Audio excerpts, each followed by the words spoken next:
schon die Freunde von sehr schön. Wir starten es hier los. Neue Runde, eine Reise. Ja.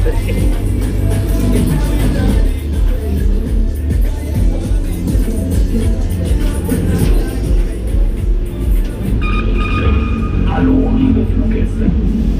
Hier spricht der automatische Bordcomputer. Ich sammle so los, wir und natürlich für Ihr Wohlergehen. Wichtig ist, dass jeder Bügel geschlossen ist.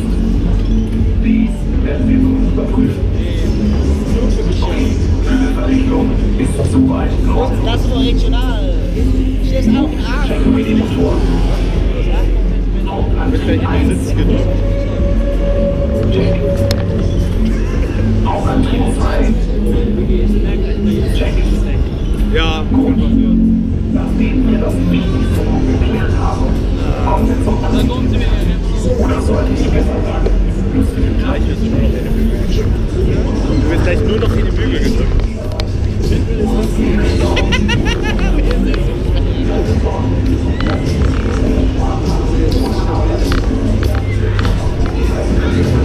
Welche Bremsen? Das ist der heftigste Flipper, den ich kenne, ne? Der heftigste Flipper, der. Das ist die beste. Das ist Olli. Na, Freunde, wir schwanzen hier.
nochmal? Ja!